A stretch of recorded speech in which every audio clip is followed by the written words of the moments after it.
What's up, Knicks Nation? The streets are buzzing.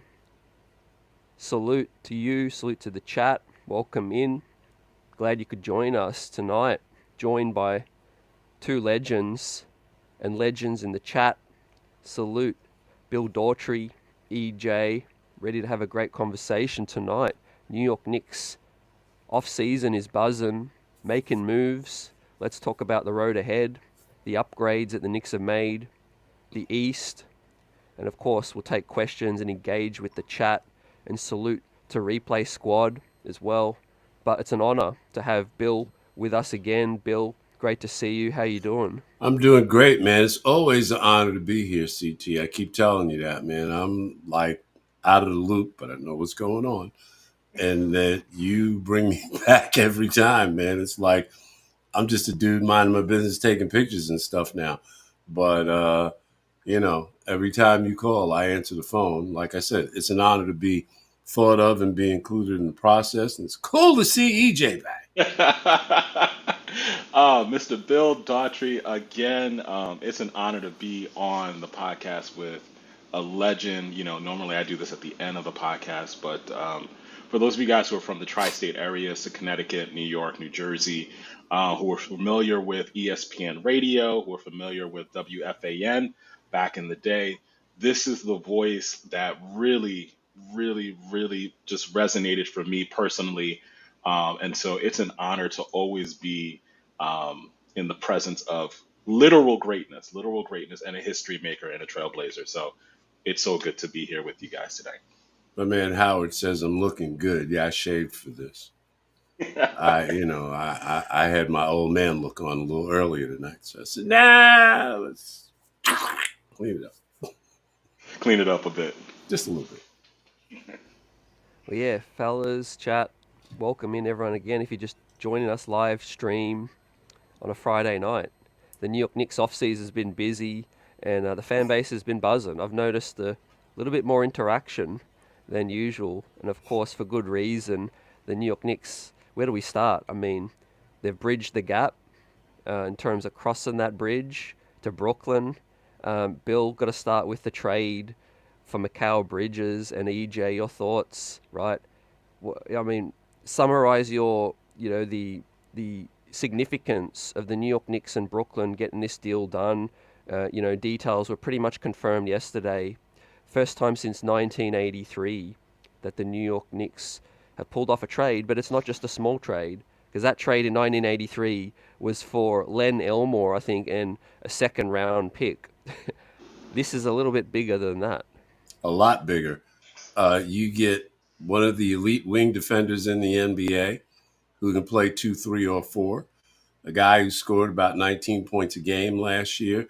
Somebody who has always been motivated, but now, after being reunited with 3 of his Villanova teammates and playing for a team that was second best in the Eastern Conference last year and didn't give up a boatload to get him, I think it's the best trade of the summer, bar none, and I think it's gonna provide some interesting results because it's created a logjam for the New York Knicks.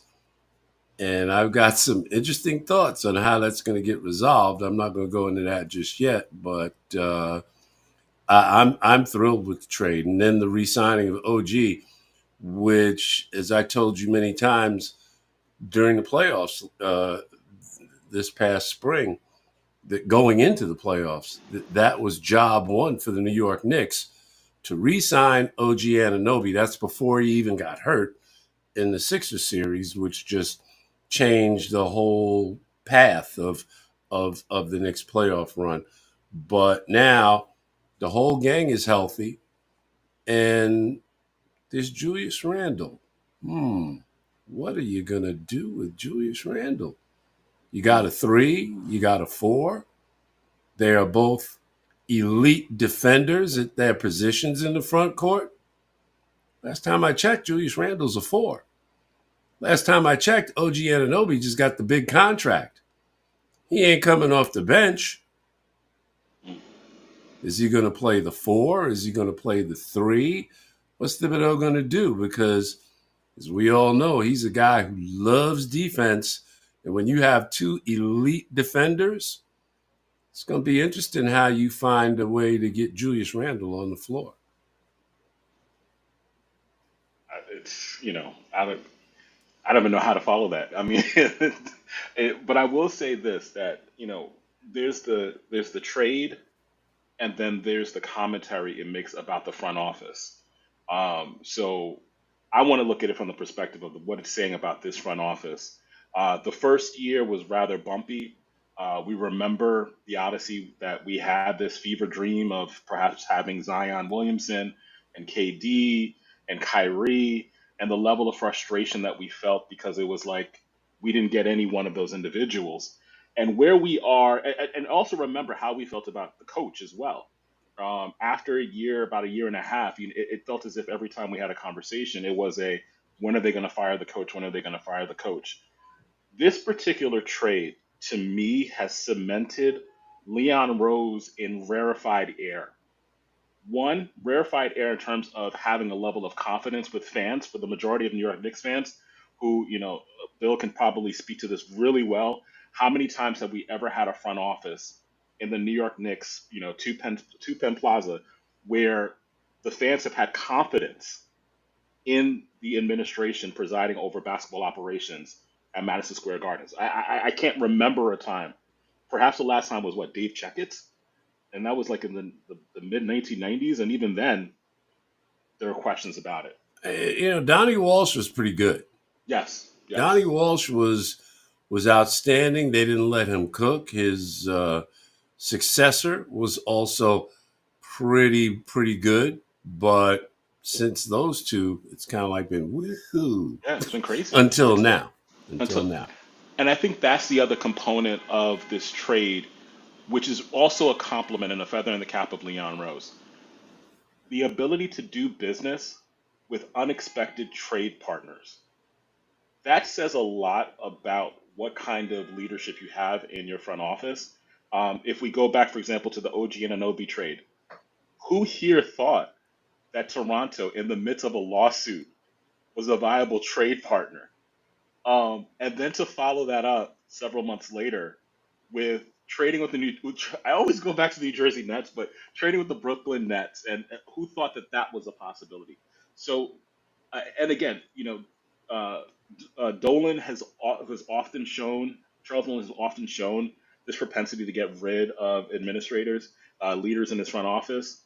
It's going to be very difficult. Leon Rose has secured a level of safety not seen in basketball operations in quite a long time, perhaps since Isaiah Thomas, pre Anuka Brown Sanders. Yeah, he's comfortable. He's safe for now. For now, And yeah. he still has another deal that he's got to put together. Who's going to be the backup center? Who is going to be Mitchell Robinson's caddy? And don't you dare sit there and tell me Jericho Sims. I couldn't be more disappointed in the development of a player 3 years into his career. 3 years and 2 summer leagues, and Jericho Sims still doesn't have a low post move, still doesn't have mid-range jump shot.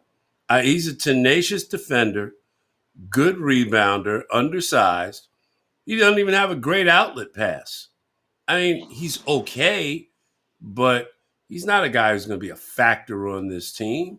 Somebody gets hurt, he can give you some nice fill-in minutes, but he's not going to move the needle.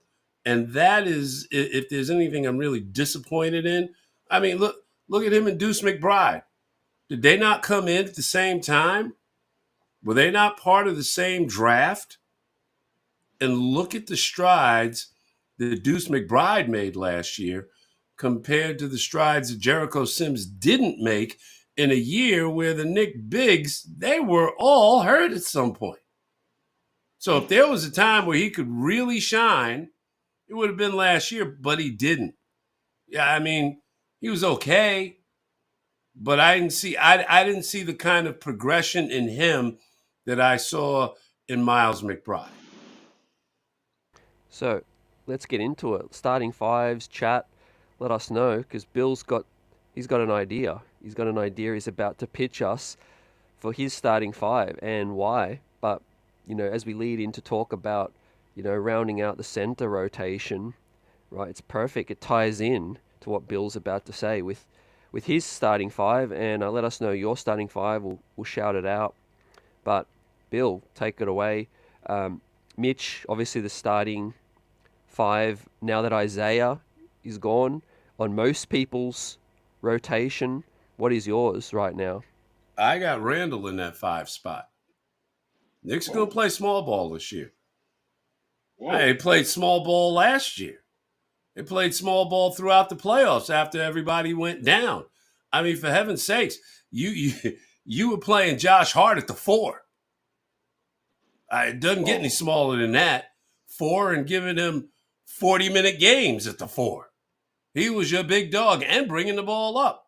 So, I mean, look, here's my Knicks starting 5. Opening night. Brunson. I'm still going with Dante at the 2. Wow. Need some offense. Now at the 3 and the 4, because I have 2 elite wing defenders, well, Bridges is going to start at the 3. OG is going to start at the 4, which leaves Julius Randle starting at the 5. Now, I know there's plenty of space for variation. Plenty of space. Okay, I mean, really? You want to take one of the elite wing defenders and start him at the 2 over Dante? You want to take Bridges and start him at the 2 and then slide OG back over to the 3 with Julius at the 4 and put your rim protector in at the 5? Is that what you want to do? I mean, and I'm sure you're going to see that. But regardless of what the Knicks do with this center spot in free agency or via trade, I mean, to me, free agency is going to be the best way to go. Because I'm going to be honest with you, I'm not blown away by Walker Kessler. He's got upside, 8 points, 8 rebounds a game, 2 blocks a game. Okay, I like that. I don't know about his passing ability. He's never been to the playoffs before. He was 22nd overall pick in the draft in 22. I get that. But to get him in a deal with Utah, do you realize this isn't going to cost you? It's going to cost you more than draft picks. The other kid everybody's talking about, Nick Richards from Charlotte, he actually has some New York pedigree. He was born in Jamaica, but he went to high school at St. Anne's on Long Island. And he also spent time, and this was a mystery to me. I live not far from Hillside, New Jersey. And I guess this is a product of my own ignorance. I never, ever heard of the Patrick School in Hillside, New Jersey. But Nick Richards, he spent time there. So he's got some area pedigree. But he's a 17-minute-a-night guy. In his 4th year in the league, what did he average? 6.5 rebounds in 200 NBA games? You gonna trade for that? Yeah. Sounds like a project to me. I can make Jericho Sims into that. I think. With a little love and attention and whatever. Something that's been missing for the last 3 years in his development. I jest. So you stay in pat then with the centers signed and with the rookie. You're not adding another free agent to that, or you're not trading. The free agents are interesting. They look interesting. I mean, we can go through them right now. And the one that really appeals to me is Dario Saric. Only because he played with Golden State. The emphasis is on offense. He's a smallish guy. It's Precious Achiuwa. He's Precious Achiuwa with more offense. He's a good pass and shoot guy. He's not going to do much for you in a rebounding standpoint. He'll give you good effort. He's not going to do a whole lot defensively, but he's actually more of a wing player. He's only 6'8", 6'9". But, I mean, that's an interesting. I doubt they're going to do it, but that's an interesting player to look at. There's Precious. Precious made $4.3 million last year, so 5 is a modest bump. Somebody you're familiar with, but are you going to be comfortable with that size factor? Because again, he's like Sarich, 6'8", 6'9". He gives you nothing offensively, some putbacks here and there. And he's a good defender and a good rebounder, which are things that Thibodeau likes. But there's some other teams that are interested in him. From there is a drop-off. There's a real drop-off. I mean, Daniel Theis is out there, but Daniel Theis made $9 million last year. I don't think he's taking a pay cut to come cross country. He's a little soft. Yeah, I agree. Sarich is more of a 4, but if we want to play more small, but Tibbs don't really like that. What's both your takes on Precious? Ask Nick. I love Precious. I love Precious. He's a known quantity. I think one of the things that we've often seen in New York sports is that there are certain players who excel. There are certain players who just the lights are just too bright for them. There's a New York City tax playing in New York City. We see it with the Yankees.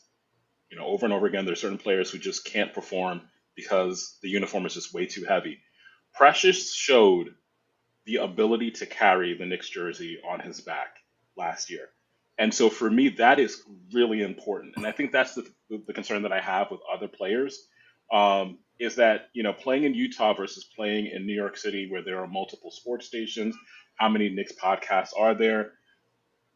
Not every player's cut out for that, and one of the things I think we sort of take for granted with the Jalen Brunson, with the Josh Hart, with the Dante DiVincenzo, and even with Julius now. I mean, I think one of the things that we've taken for granted is the ability for them to deal with that kind of pressure and to do it well. And I think we saw, for example, with Julius, when pre Jalen Brunson, he kind of struggled with the weight of the New York Knicks jersey. That whole thumbs down, we've forgotten it because everything feels so great right now. But, the history person in me who remembers little idiosyncrasies, I haven't forgotten that. But I think that that's the reality of it. So with regards to my feelings with regards to Precious, he's the guy for me because he's already proven that he knows the staff, he's comfortable with his role. And I think there's something else that Bill hit on. Minutes are limited, they're finite.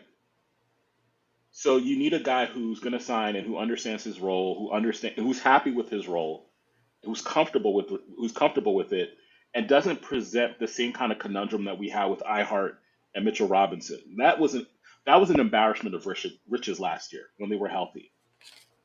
How many rosters going into 2024, 2025 have that kind of combination of centers on their rosters? Like, that was an embarrassment of riches, but it also was financially, it was huge. Like the amount of money that we were pouring into the center position.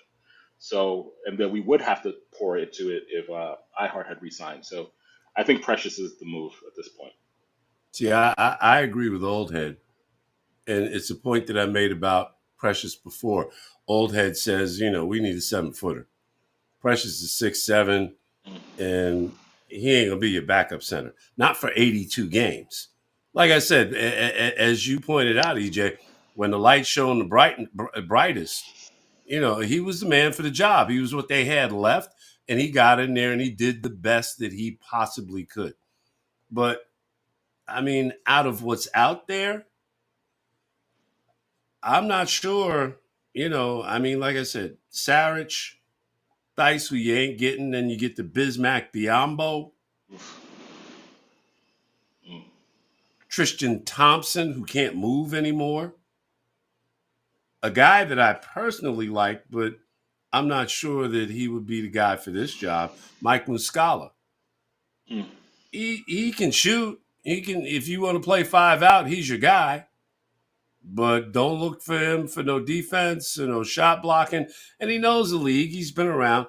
Another name on the free agent list, Orlando Robinson, who's a project. He's a project player. And if you think that the trade route is the best route, bear this in mind. Walker Kessler and Richards, their next playoff game will be their first playoff game. Yeah. You Yeah. see, amen. Yeah, you know what Tibbs loves is he loves familiarity, continuity as well. However undersized Precious is or Sims, I think Tibbs would prefer to go into battle with what he knows. Mm-hmm. You know, what he knows. Like you said, Bill, we went to the playoffs, and yes, there was some, underwhelming performances, but Tibbs will continue to work with the guys. They've shown development under these guys. Don't forget, Precious was out of a rotation before he came to the Knicks, and he Yep. turned him into a rotation piece. And Jericho Sims is still very young, but hey, you get something out of the 58th pick. It's kind of bonus, isn't it? It's gravy. So, what I think the Knicks are going to do is, I think if they don't swing a trade, and they're going to continue to kick the tires, like Bill said, they'll turn down these prices if it's too steep. But what they'll do is they'll go into the season with what we have and keep that exception up their sleeve. So you got something in the $5 million range as well. And we've got to get our thoughts on Brock Aller and what the Knicks did to finalise this deal, because one key point about finalising the Bridges deal is they're now 17 million below the second apron. Yeah. That allows the New York Knicks to take back more salary in a future deal and not be hard capped. So that was a stroke of genius. And we also got Keita Bates-Diop. Guys, what do you say about that? I'm not excited, but it gives you some length at the position. So I mean, if all else fails, does he have more value than any of these free agents we talked about? Potentially. Potentially. Mm. Again, and I mean, really, here's what it comes down to. Are you going to push a bunch of chips to the table for Kessler? Because that's what it's going to take. Danny Ainge is going to try and get your mother, your father, your sister, your brother, relatives you don't even know that you got, and draft picks. Yeah, I lots of might them. have to trade Are you you, two to Jazz Streets a buzzing. I mean, again, Nick Richards doesn't excite me. I'm not saying he's a bad guy, but again, he's coming from that Charlotte culture. Never been there before. He's never been around. What? So I don't think Tibbs is going to be able to get away with long haul going with what's in house, because I think all of us know there's going to be 20 games Mitchell Robinson misses. Yeah. Yeah. You hope it's more like 10, 15, but I almost hate to say it. Mitchell's an injury waiting to happen. Yeah. I wanted to trade him last year. People laughed. They said, no, can't do that. We've got to have Mitchell. Yeah, he was great. Sort of. For what he Well, does.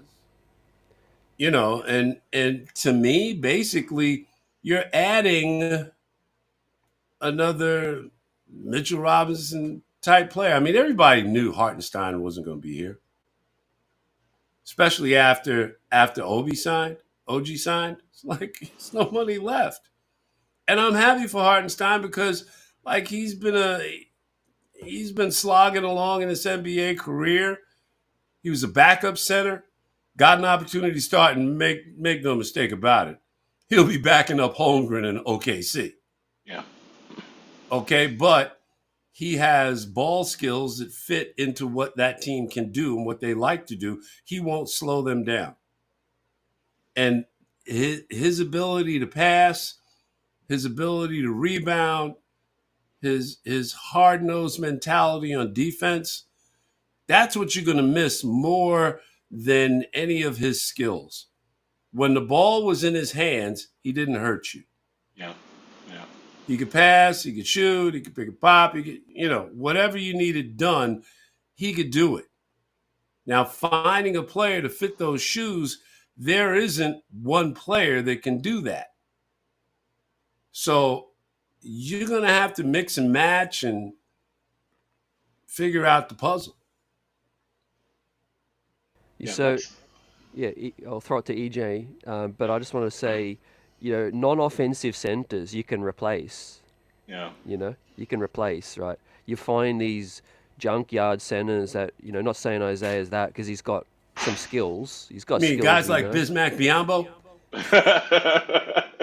Go ahead, you can say it. You just go to the cage fifth. You go to YMCA. You get Yeah. you find these guys in the second round, and I'm high on Huck Porty more than others, and I've talked about it in the solo shows, but this is all about you guys and getting your thoughts, EJ. I mean, Bill hit the nail on the head. I think that where we are is in a perfect world. There seemed to be something last year that was revealed about iHeart versus Mitch, and that's really the conversation. Is that if we could have kept one, which would have been preferable? If we were able to trade Mitch like during his run at the start of the season, the first quarter of the season, that would have been optimal value. Unfortunately, because of how long he was injured, his value is not as high as I would think that the organization would want it to be to make a move. And that kind of rendered us kind of in a difficult position with regards to re-signing Isaiah Hartenstein, regardless of his early bird rights issue. Um, and yeah, we're right. You're right. It's this idea of who do you want with the starting unit who optimizes the offense. Clearly, that was iHeart. Clearly, how many times have we like, especially during the days where there was RJ and Julius, there was always and Mitch. They would just clog the lanes. It was just be it's as if they were like in a dance, like it was a rave, and everyone was dancing in the middle of the paint, and it's like there was nowhere else to go. Um, and I think that's the concern. The other concern that often has not really gone, just it hasn't really been discussed, is what do we do with regards to Kristaps Porzingis when he's healthy?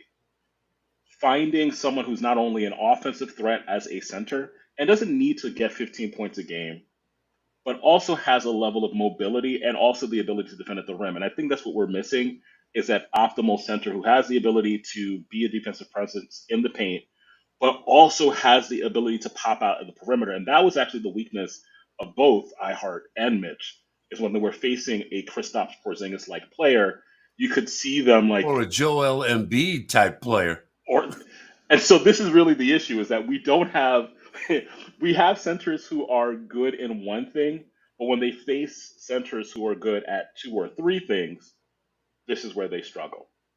And I think that's just the reality of it. I don't know if there's going to be one player on the market who resolves that particular issue because I think those are centers that are above and beyond what's available. Like I said, mix and match. Me and Bob are Exactly. butting heads here in the chat. Bob, I wanted to trade Mitchell Robinson, not the Knicks. So, no, it's not a lie. The Knicks they weren't trying to trade Mitchell. I wanted him gone, but I don't have any power. And he talks about how Mitchell played against Embiid. Let me tell you something.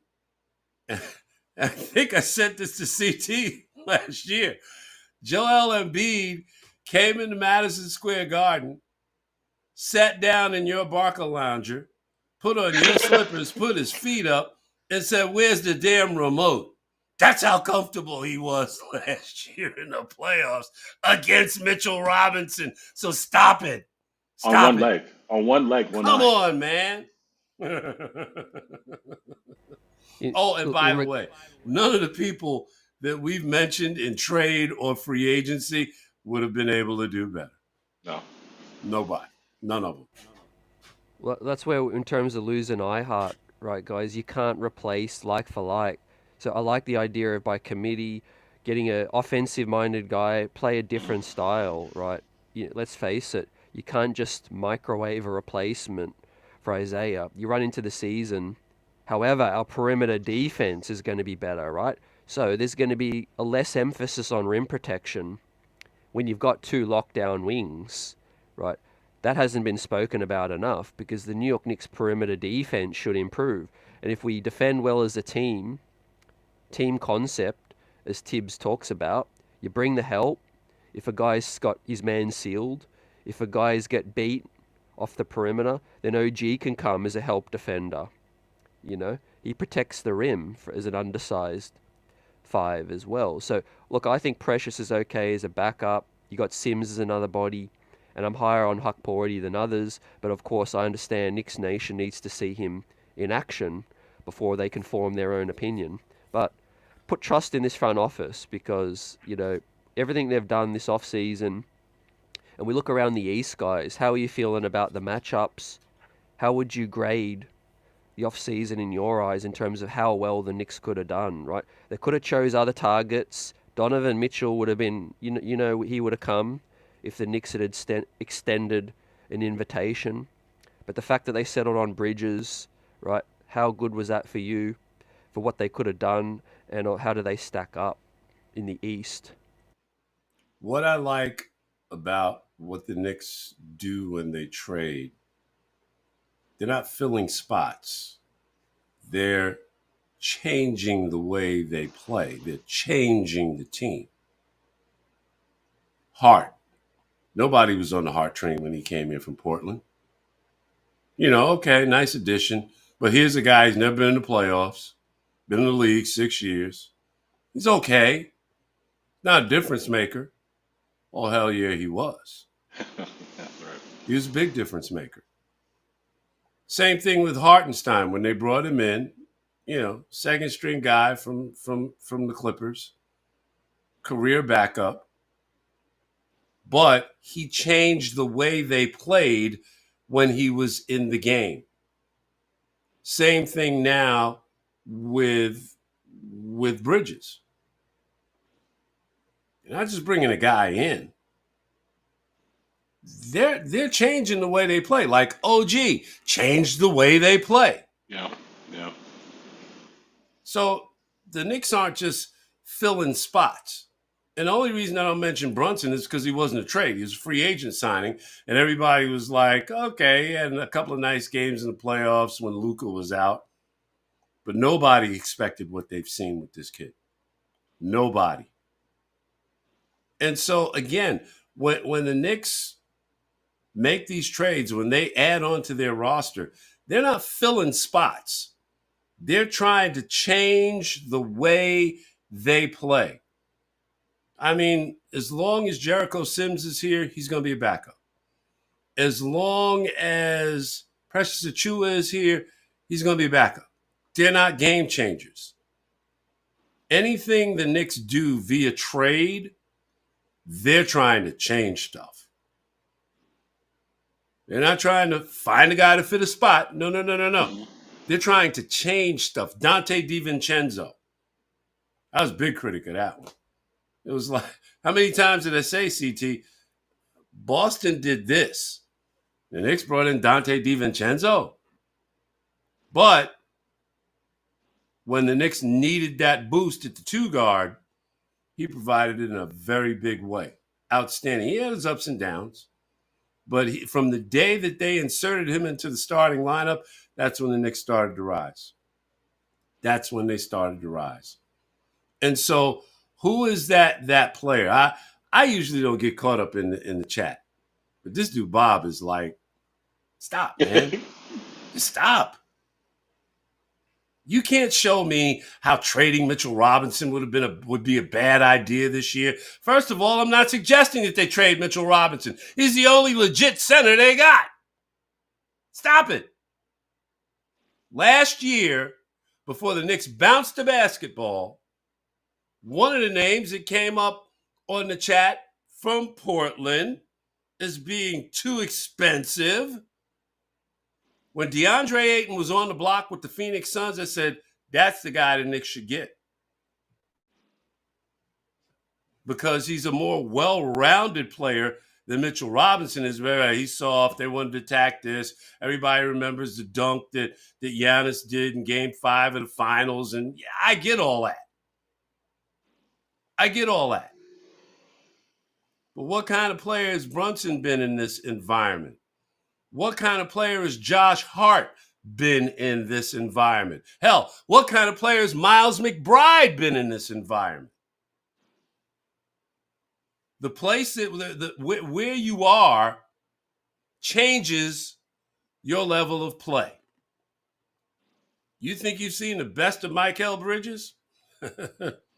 Now he's playing with his old Yeah. teammates. Now they're playing for something. You want to see somebody? Watch. That's what I'm talking about when the Knicks trade. That's what I'm talking about if they had traded for DeAndre. But that ship has sailed. It's not happening. And I'm not sitting here suggesting that they trade Randall or Mitchell Robinson. So, Bob, put a sock in that, bro. You got it when Bill Daughtry says bruh, because, it's like it's a wrap. But, I mean, to the same question, I think one of the things that we have to give the front office props for is they've made some, and Bill's been alluding to this, they've made some sneaky good trades. And some of them have been trades that we've been hearing for years, right? The OG to the Knicks has been something that was in like the ether for like several years. But then Josh Hart was like no one knew that this was possible. No one knew that this was a target. And it's kind of why that Jalen Brunson reaction to Josh Hart being traded to the Knicks, it's why it went viral. It's because it was so unexpected. Um, it's one of the things for which we have to give the organization credit. It's because it's almost like an NFL draft room or war room where they are sitting and plotting several steps ahead. Who are the players they're targeting, and who are they targeting for some reason? They see something in a player that another organization does not possibly see or appreciate. So that's why a Dante DiVincenzo or a Josh Hart or an iHart, these moves that were made, and then all of a sudden, for some reason, their their careers hit a different level. It hits a different plateau. It's because there's something that the organization is able to see and then also tap into that led to them to. I mean, guys, we can now rattle off players in the past 2 or 3 years whose value has gone up incalculably. So whether it's an Emmanuel Quickly, whether it's a Dante DiVincenzo, whether it's an iHeart is not getting that contract without his 2023-2024 New York Knicks season. That's just Julius Randle, what he's become wearing this jersey. It's a function of all the hard work he's put in. I know that he works hard. I know that he's developed and grown and matured, but that's also because something has clicked with the coaching staff, with this organization, that's unlocked certain aspects of his game. And to do it in New York City, so that now Julius Randle has commercial campaigns across the country. So I think that's the other aspect of this particular organization that really has me excited. And so when I see, ESPN just lauding what Philadelphia did with Paul George, it once again misses the mark of understanding that's the big name, but Paul George already is what Paul George is, right? Mikal Bridges in this Knicks uniform might evolve in a way that it's like, whoa, no one saw this coming, because how many, whoa, we didn't see that coming moves does this organization have to make before mainstream basketball media understands it, accepts it, and here's the big thing, compliments it boldly.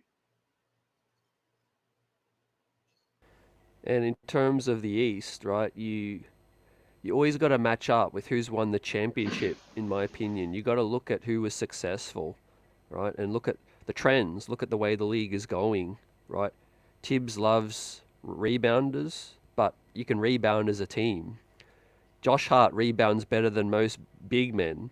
He out rebounds the big men, right? Julius Randle's coming back. Guess what? He averages double digits rebounds usually. Yeah. Does that mean you need an iHeart to be there and gobble up every single rebound? If you rebound as a team, I think you can do without that. But some shooting is key, right? Because you get dribble penetration, you stretch the defense out. Look at Indiana. Obviously, it's been talked about the health guys as well, but the Knicks just need health, right? We are as good as people think, and we're better than some people think we are. Some of the naysayers as well. If Embiid ain't healthy or he's questionable, I don't care what Paul George offers, because Yeah, he can only do exactly. so much, guys. He Exactly. can only do so much with these two wings, Bill. The other thing is, last time I checked, Boston won the NBA title playing small ball. Yeah. They lost their big man. Yeah. Suddenly, Al Horford was the big. They had the other kid I've come been off the saying bench, it. gave him some quality minutes. But Boston, what set them apart was they had five guys, because I can remember having conversations with people about Boston during the regular season. Their bench ain't that deep. Their bench is not that good. And you know what? They were right, but Boston put five guys on the floor that could defend 1 through 4, 1 through 5. And Dallas couldn't figure that out. Yeah. Everywhere Dallas went, there was a quality defender. Boston has the two best point of attack guards, defensive guards in the NBA in White and Holiday. That's a hell of a place to start. And that's small ball, because flashback, Knicks fans, when the Knicks played Boston when everybody was healthy, do you know who was playing Julius Randle on defense? Who was the primary defender on Julius Randle? Drew Holiday. Yeah. Yeah. So Yeah. it's that kind of versatility defensively, if you have it. And the Knicks are starting to get that look now, because they might not be like Boston 1 through 5, but you got Hart, tenacious rebounder, two of the best wing defenders in the NBA. That's not from me. That's what everybody else is telling you. You have a great rim protector in Mitchell Robinson if you keep him healthy. So they're right there. They're right there. Now they've got to shore up what they have and find out who this year's surprise player is going to be. And I'm almost willing to bet you that Julius Randle is going to be that guy. Part of it fueled by the motivation that this team almost went to the conference finals without me. I've been a playoff disappointment or a no-show or an absentee for the last 2 years. And look what this team did this year. They were only one win better, I get it statistically. But you were missing one of your all-stars, man, and you damn near pulled it off. If Obi and Josh didn't get hurt, you would have pulled it off. Yep. Oh, by the way, another team that plays small, Indiana. Yeah. Nobody could defend them. Nobody. Small ball works. It's that positionless basketball that they were talking about in Boston when they brought the coach in from Butler, who is now the vice president, who's the guy who makes it all go. He was talking about positionless basketball. It's the closest thing you saw to what the Chicago Bulls used to do. 2 point of attack defenders, a great rebounder, and everybody else just do what you got to do on defense. Yeah. Jordan got us covered shooting the ball. There's only 5 on the floor at any time. That's how you win in the NBA. Yeah, and Kristaps was a luxury for Boston. I mean, the real deciding factor that really made the Celtics hit another echelon beyond your Milwaukee, beyond your Philadelphia, beyond even the Knicks was really Drew Holiday. Like that pickup, that's what broke like the conference. Like that particular pickup, because all of a sudden you had this person who was a defensive monster. I mean, like just scary.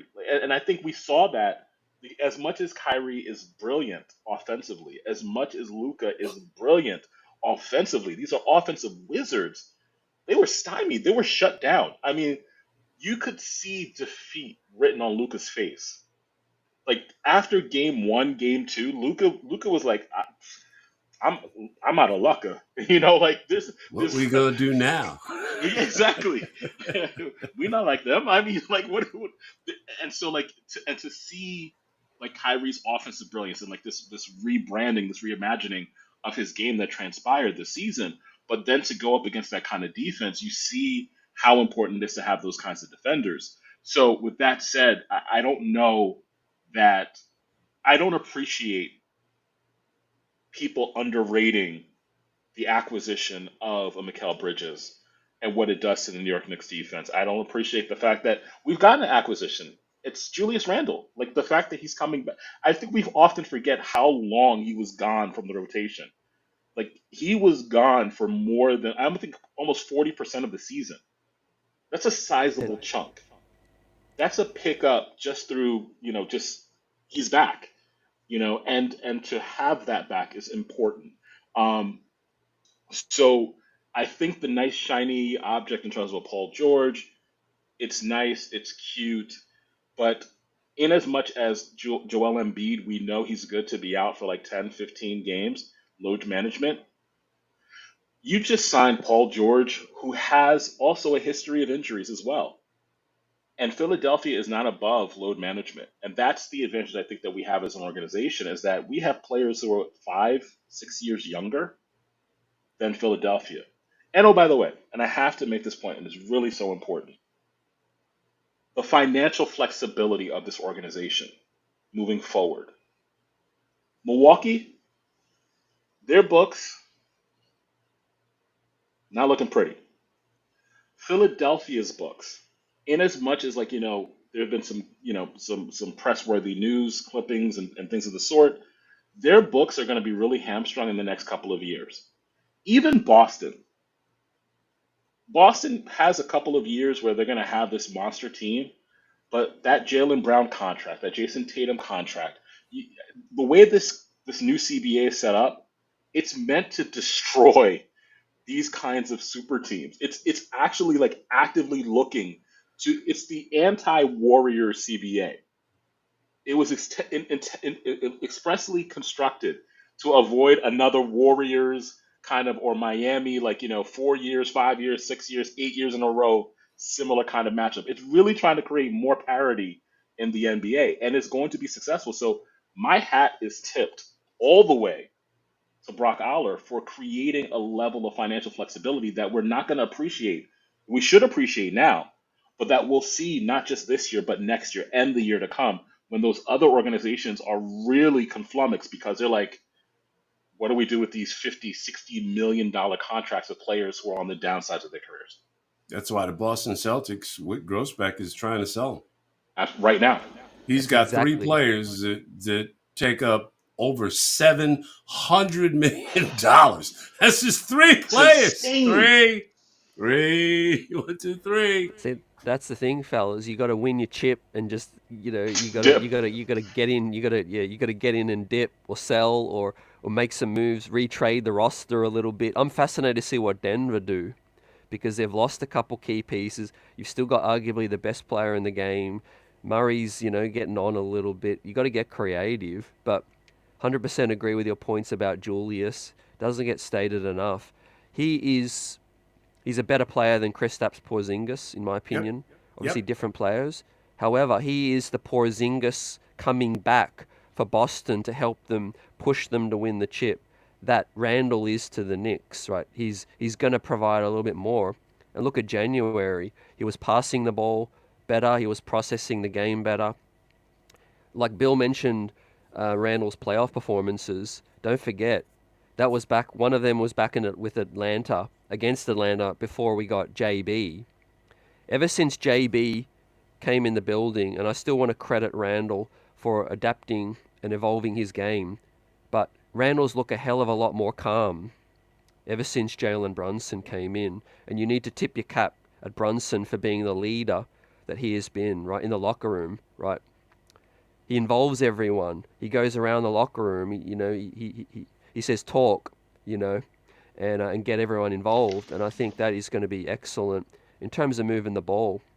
And like we said earlier, Bill, the rebounding, you know, small ball, traditional. You just need to mix it up. No, we're not saying that the Knicks are going to play small all the time, although Bill suggested Randall is a good start at the 5. But you got to mix it up. You can't play one way for 48 minutes. Well, here's the thing that we all have to bear in mind. when it comes to Tom Thibodeau. How many guys does he play? 8, 9. Brunson, Dante Bridges, OG Randall, Hart, Mitch, McBride. That's 8 right there. So maybe there's one more guy who can get some minutes on this team. Is that guy there now, or is that guy coming there? Because again, Precious.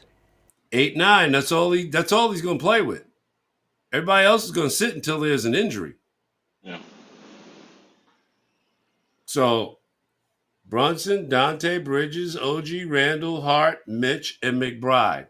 That's 8. That's your core right there.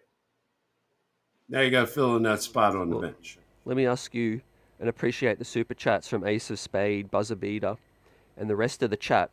Appreciate your contributions. Let us know any question you got. But Buzzer says, should we go after Lowry? Right.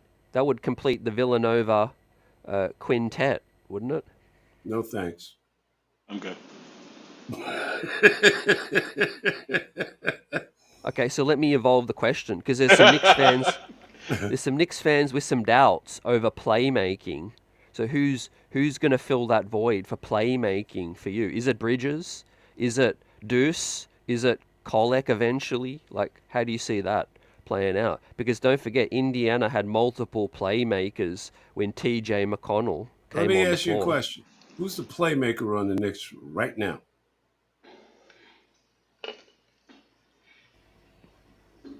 It ain't Brunson. Brunson's a black hole, bro. Ball goes to him. You ain't going to see it no more. You're not. He picks up 10 assists when he wants, but he needed to score, Bill. He needed to score. The Knicks play their system. Move the ball, find the open man, 3-point basket, let's roll. Let's try and up the pace, let's run. Really don't need a playmaker when you're doing that. If they were a solid half-court set team, then a playmaker would be a big issue. But the way they play, people who can pass are always welcome. They're always welcome. But there's no one guy on that team that's going to distribute the ball and make the other 4 better. That player in that system does not exist for that team. So all this talk about playmaking is just make the right decision at the right time of the game. And that's stuff that Thibodeau always talks about. It's not on one guy. The days of Tiny Archibald, Bob Cousy, 15 assists every night, Irvin Magic Johnson, 17 assists. That guy does not fit in this offense. So a playmaker, I can't see where you need one. And I definitely can't see where you need Kyle Lowry. I just don't. I'll pick up with that with this idea of your starting unit, and I forget who started this trend, but your staggering of your starting unit. So when Brunson sits, Julius will probably have his fair share of the ball. And that's strategic. I mean, obviously, like all of these guys, there's a certain level of ego, there's a certain level of pride. As Bill mentioned earlier, Julius wants to show like I'm an integral part of this team. It's a contract year, possibly. I need to prove my value not just to myself, but to all of these teams in this league. And so I think that it kind of settles itself because if Brunson is taking a seat, and I think it'd probably be the reverse a little bit, but if Brunson takes a seat, I can imagine that Julius is on the court an extra 5-6 minutes, and that's his opportunity to get his 5, 6, 7 assists when he draws doubles. Because I mean that's basically what's going to happen is that if Jalen's on the court, he's going to draw doubles and he's going to kick out to whomever's on the court. Julius is going to draw doubles especially because he's a low post player at times. He's going to kick it out to DiVincenzo. He's going to kick it out, I would imagine, to either OG or Bridges, because I would also imagine the smart thinking would be that they're also not going to sit at the same exact time as well, too. And so this is the thing about the construction of this roster that's amazing. And this is where we kind of have to shift our analysis from the traditional point guard, shooting guard, 3, 4, 5, to more positionless basketball. Rotations in a positionless basketball means that traditional roles have shifted as well too. So I do the shot creation will emerge because there are enough shot creators on this team, and the shot creation will also then lead to other opportunities for other people to score as well too. Yeah, Yeah, and to further your point about Julius Randle, he's not a gifted passer, Yeah, but he knows where the ball should go. And as long as what I call bonehead Julius doesn't show up, because we've seen that. yes, we But have. I think with this supporting cast, bonehead Julius will be a thing of the past because he's got so many other people around him. Offense can still run through him, but when you get bogged down, when you get trapped, when you get doubled, when you get blitzed, you're rid of the ball, dude. Because there's 3 or 4 other people on the floor with you right now that can knock down shots. Yeah, yeah. We point to January where there's clear. It's a small sample, and many people have pointed that out, but it's a great sample, with OG, and then obviously you bring Mikal Bridges, another excellent shooter, cutter, um, guy who moves as well, stretch the defense with their cutting. I think we can definitely compensate for the loss of Isaiah on the offensive side of things, especially when you bring back Julius as the hub. I think we need to get him a little bit more down low, right? The 3-point ball was excellent 2 years ago. It dipped a little, and of course, it's still a respectable shot. The defense has to respect that. But let's get Julius close to the basket. He can operate in the pinch post. He can operate, posting up and then moving the ball. He's probably still the best player that draws the player that is most likely to draw a double, and that's where the defense collapses, guys. So, in terms of predictions for the upcoming season, and also, sorry, the second part of Buzz's question, guys, was, does Leon Rose deserve credit for executive of the year? Well, give him a trophy, give him a trophy. You want to give him a plaque, give him a plaque. I think all Leon wants is a ring. That's all he wants. Oh, You know, Phil I, Daughtry I'm dropping bars. I'm not an awards guy. That's a vote. That's a popularity contest. The rubber meets the road for Leon Rose when they hoist Larry O'Brien. That you know what, guys, you now understand why I love this man. I mean, he's such a legend. Bill Daughtry just basically dropped Jay-Z level bars on the Now Knicks I'm Mr. podcast. Carter. No, listen, we can't. Please just drop some mics in the chat for the legend of Bill Daughtry. Because if you just heard what he just said, if it's a plaque, it's a plaque. If it's an award, it's an award. That was bars. Don't let that just go by right there. So please, if you can, just drop some mics in the chat.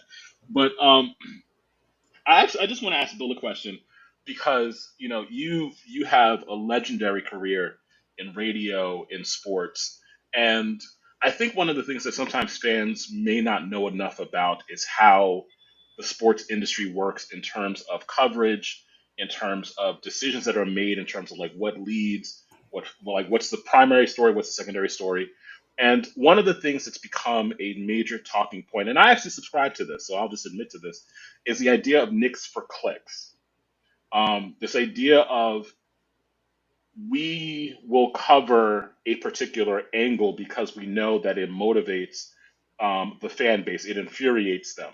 Mm-hmm. And I was wondering, like, your thoughts on this because I feel as if this is actually a real thing with regards to the national media, in terms of, for example, how Jalen Brunson was covered, in terms of how the front office is covered. Do you think that Knicks for clicks is a real thing? Oh hell yeah! Okay. I mean, when we were ESPN, and they still do it now. The instruction was play the hits. Mm. Do you realize that 54 players were selected in the NBA draft before they got to the 55th guy? Mm. But everybody and their brother Hmm. knew who the 55th pick was going to be. Now the other 54, well, throw a dart, figure it out. Who's gonna be one? Who's gonna be two? I don't know, but I know Bronny's gonna be number 55. Play the hits.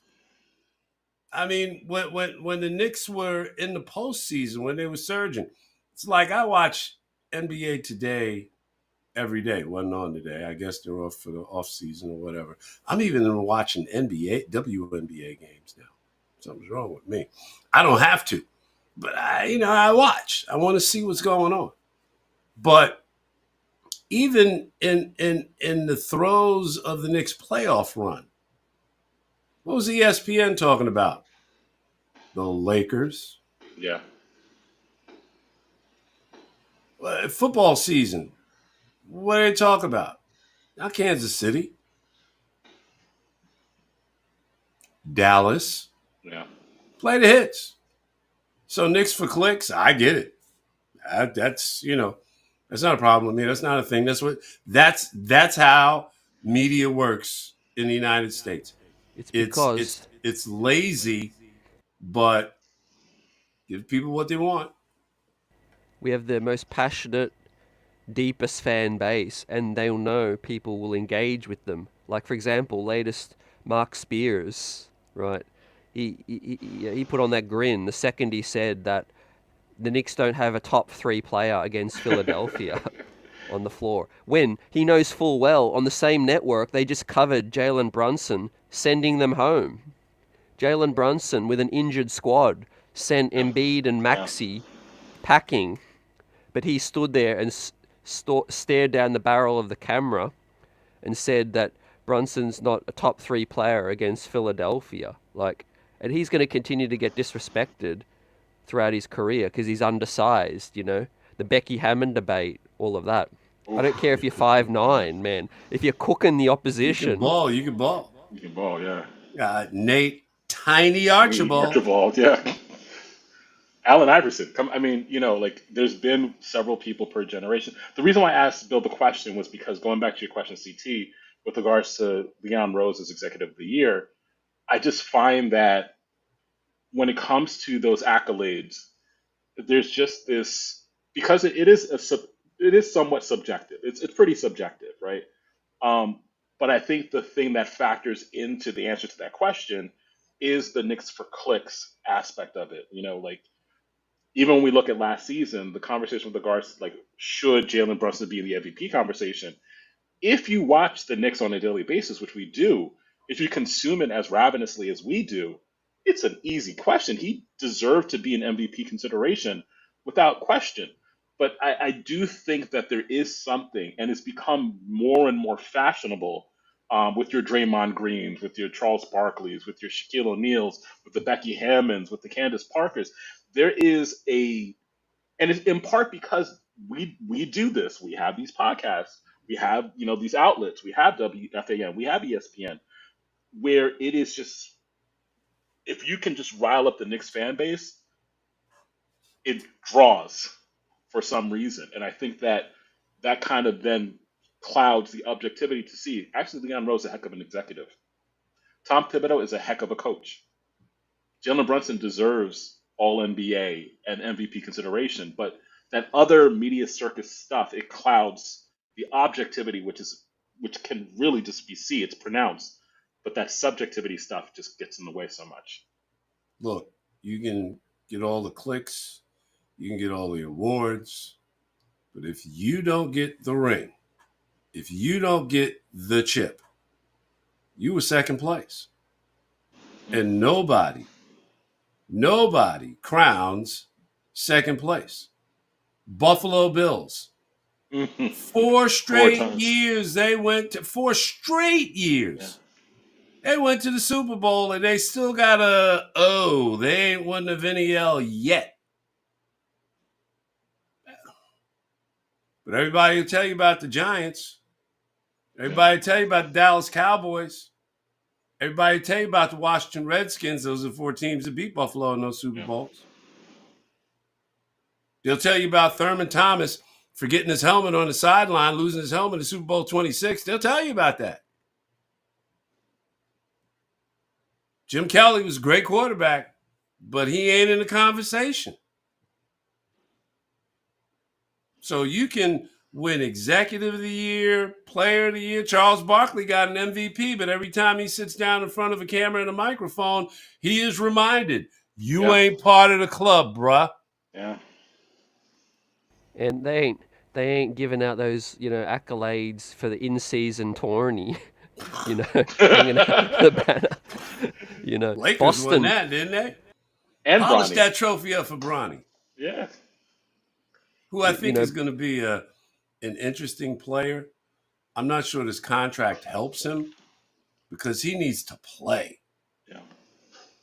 And if you ain't helping the team go in the right direction, you ain't getting the minutes. What do I know? We'll see.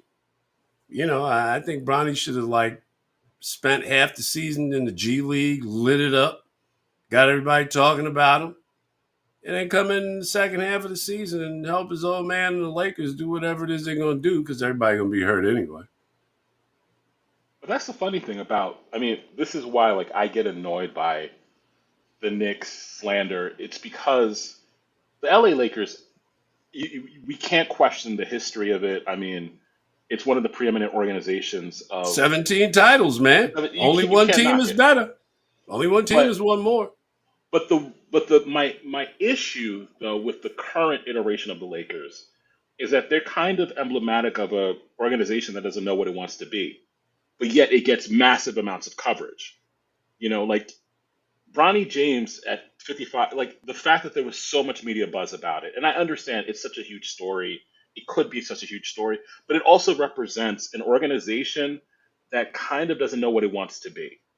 It represents an organization that it's might be years away from its next championship because it's trying to appease an aging LeBron, who's again an all-world player and top five player all time, but at the same time it's making moves to appease someone who has no more than one or two seasons left.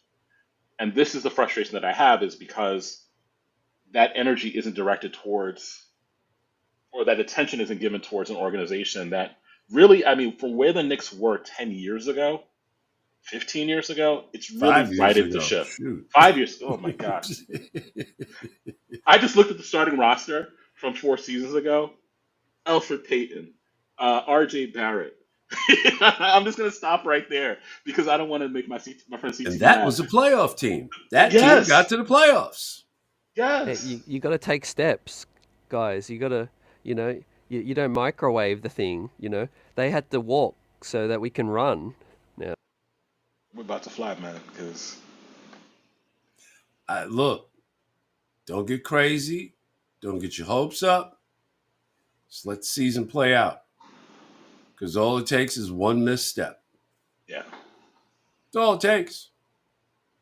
I mean, Tom Thibodeau, and I'm not his biggest fan, but I'm gonna give this man a ton of credit for what he achieved last year because right before your eyes, and not enough people realize this, right before your eyes, the Knicks changed from a bully ball team to a 3-and-D team yeah. and damn near got to the Eastern Conference Final. They were one shot away. Yeah. so EJ, Bill, are we in terms of? I know Bill doesn't like predictions in terms of games and that, but are we on paper next to Boston, or are we the next best team, the next threat? The next tier ahead of Philly. Like, where would you compare the Knicks now to the pack? I think that, with that one more win than they had last year, I think they have climbed over Philadelphia. I think they have climbed over Milwaukee, both teams that they were behind last year. Now, there's one mountain to climb in the East. Just one. Just one. And that's them green dudes who, like everybody else, is one misstep away from their season going sideways. Yeah. Simple as that. I mean, for all the joy, the glee, the euphoria that was generated by the Knicks this year, how good did you feel after you found out Jalen Brunson broke his hand? Fortunately, the season was over because you weren't going nowhere without Jalen. Yeah. And this is what I mean. Josh Hart going up for a rebound.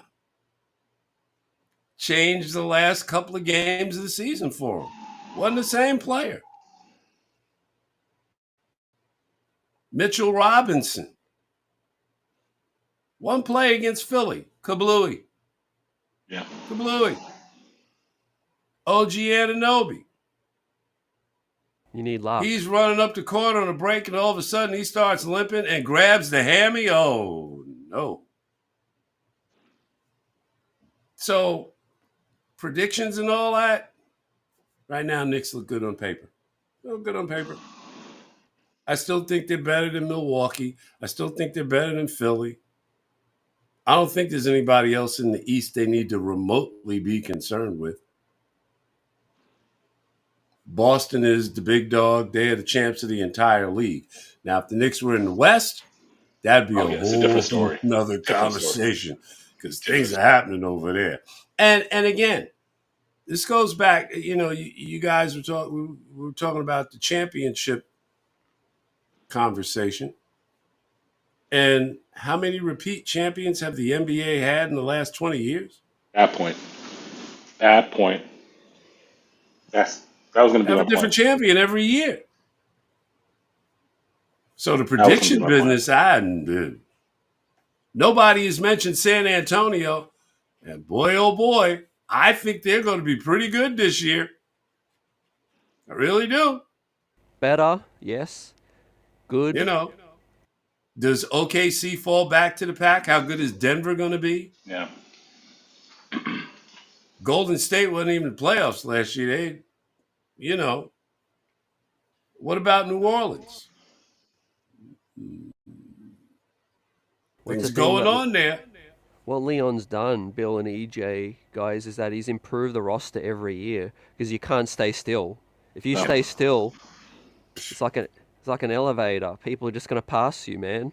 And I know people don't want to shake things up and they want to re-sign everyone to 10-year deals and that just doesn't how this thing works, right? It's a Think about what you said. Think about what you just said. What has Boston done in this offseason? Yeah. And Porzingis ain't going to be back until December, January. And you're getting everybody's best game every night. see durability too. KP ain't durable. Who did we get? The most durable man in the league. The Well, the that's the, the modern day Iron Man. He's got the streak. But he's skinny, man. He's soaking wet, maybe like me, in terms of pounds. But he finds a way. Yeah, EJ and Bill Buzzer asks how many wins do we get? I say 60 plus. Go ahead, Buzzer Beater, put a number on it, man. It's all yours. You live up to it. There's no accountability in predictions, man. None. None. That's You what gotta you want um aim. to say, 60? Go You for it. gotta aim. Go for it. I'm But gonna hop in there and just say like there's something that Bill said that's really really important. Um, repeat champions. That's become kind of like when we talked about parity earlier. That's become really symptomatic of where we are in the NBA. The days of your Golden State Warriors, and someone in the chat mentioned it, I forget who it was, shout out to you, who mentioned the idea of like repeat champions. It's hard. Like if you ever taken a look at some of the documentaries, like the days of the Lakers, the days of the Celtics, like Magic's Lakers or Bird Celtics. Like I think that some of us as basketball fans, if we've been alive long enough, we take Michael Jordan for granted, like his excellence.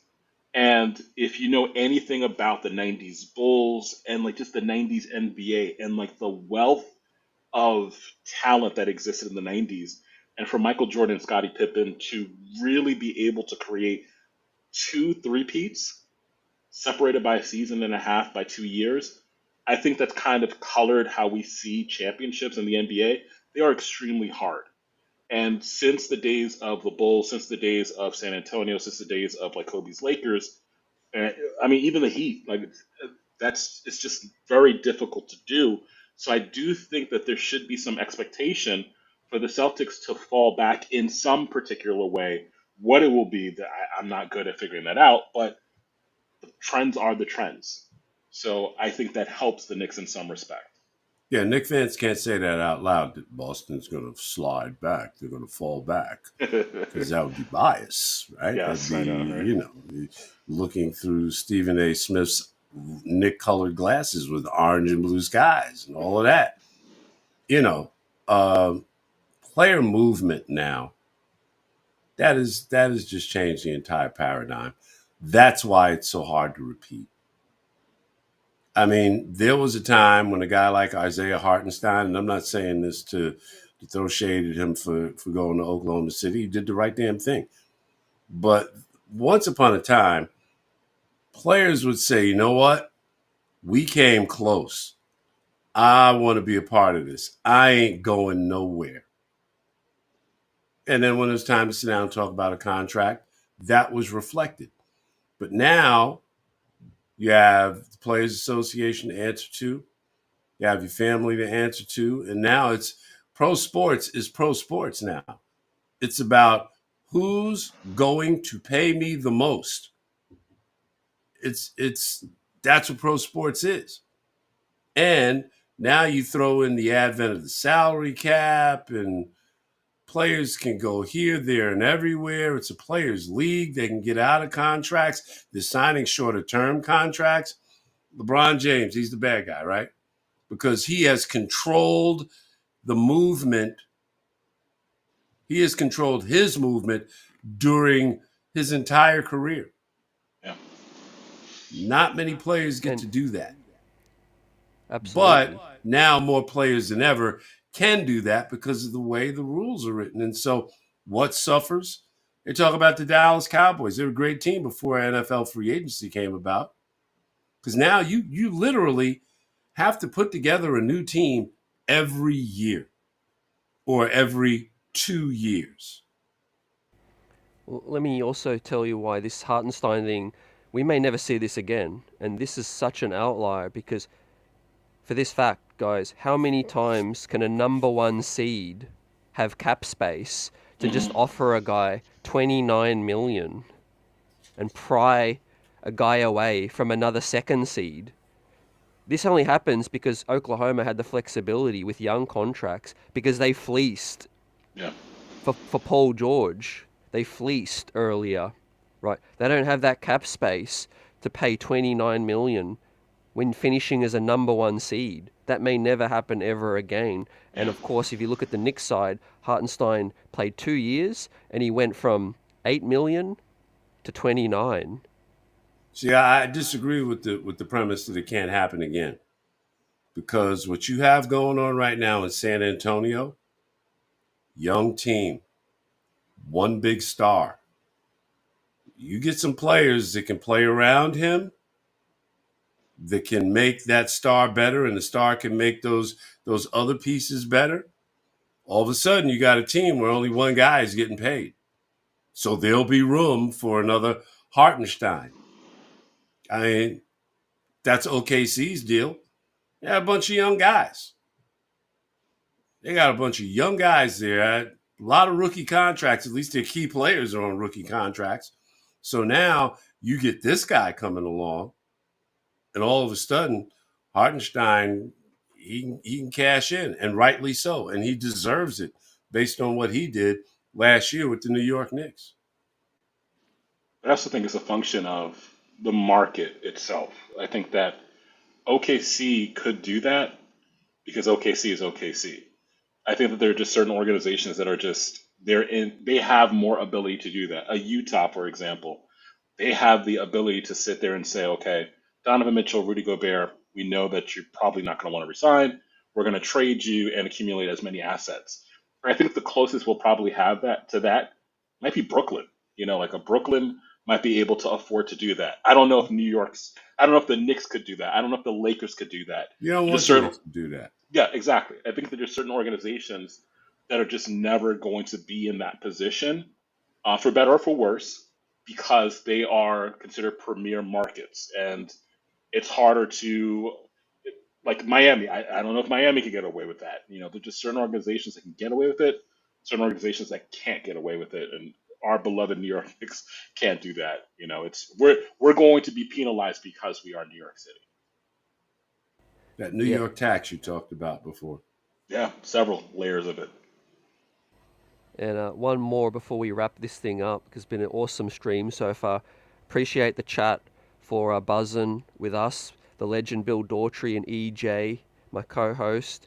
But let's just get something where you feel like will happen this season. Might be a bold take, something that you feel confident is going to happen this season.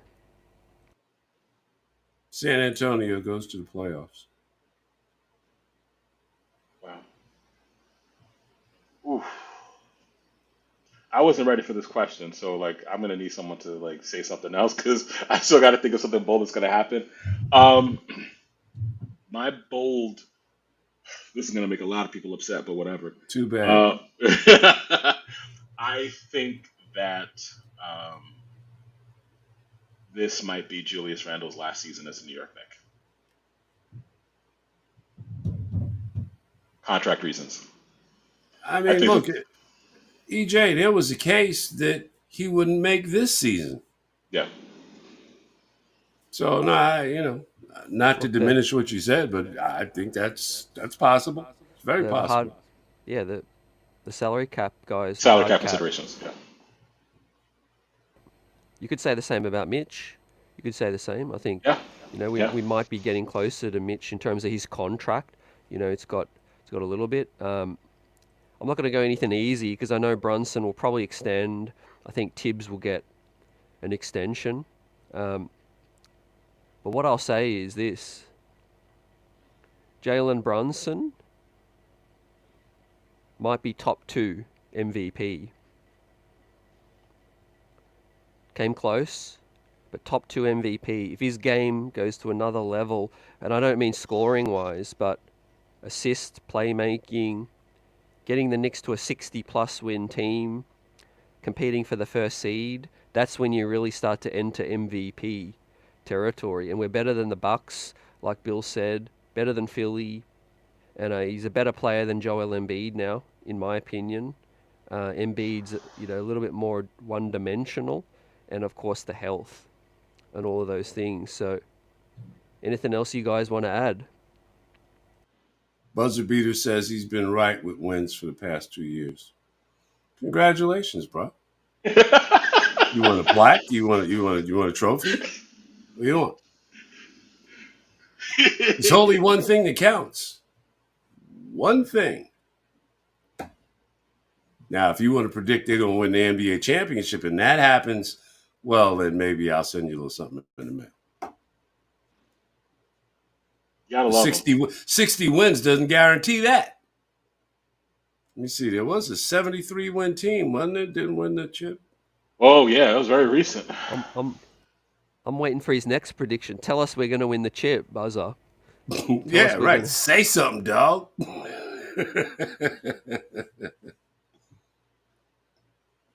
No, always appreciate the contributions and your predictions and thoughts on this thing. It's going to be an exciting season, guys. I mean, expectations have gone up now, but Y'all excitement dialed is up there. about Summer League? Yeah. I'm not. Yeah. Well, I will say this. One of the things we got to give love to the New York Liberty. Uh, you know, if you love basketball, they've been doing really well. Brianna Stewart, um, Banaja Laney, Sabrina Ionescu. So between the Liberty and Summer League, if you're a basketball junkie, there's a lot of options out there. But yeah, I'm excited for summer basketball. I'm excited for basketball. Period. And I'll also say this too, really quickly. We are in a period of transition in terms of basketball that's really exciting, and I think that's something that's really understated. I mean, there's a generation of players that really marked the early 2000s that it's coming to an end. That Kevin Durant, LeBron James, Steph Curry generation of players within the next 2 or 3 years, they're going to be gone. And I think that there's something to be said about appreciating this last portion of their careers because it was really like a golden age. And I remember the days where people used to question who was going to be the next Michael Jordan and if the league could survive a post Jordan world. And I don't think David Stern could ever imagine what basketball has become post Michael Jordan. So, like, now that we're in that kind of period of time where people don't even see it, but it's actually happening, it's a great time to be a basketball fan. Who's going to have the best season between those three? Is it going to be Durant? Is it going to be Curry? Is it going to be LeBron? Ooh. You got another 30 minutes? I'm just saying. I ain't trying to start something, but I mean, Wow. you That's a put it great out question. there. Who's going to have the best season between those three? That's a great Wow. question. Wow. And none of us knows the answer. Yeah. None of us knows the answer. I bet on Curry, but none of us knows the answer. And they all three have something to prove.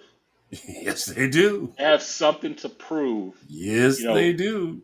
And aren't LeBron they wants to shut all up in all the those haters. Olympics? Yeah. Yeah, that Olympic thing is kind of sketchy to me, man. Got some old dudes playing in the Olympics, man. Yeah. You better save that gas for when you need it most. Well, that's where the shine comes in. The legacy, Melo, made the full use of the Olympics. I think 4-time gold medalist. Yep. I'll be glued in. It'll be Summer League first. That's my number one priority. Then it'll be Olympics.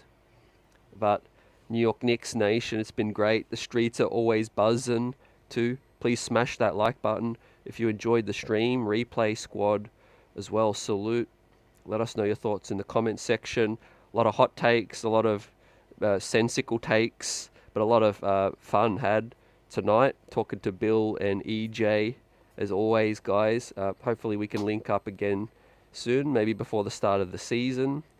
Get some more predictions from Buzzer Beater at that time And Bob. as well. Peace, everyone. Salute. Be well. Enjoy the rest of the weekend, and we'll continue the content later this weekend and into next week as the New York Knicks will still be looking to maybe add that one more piece, like Bill said. Are they one more piece away? See you soon.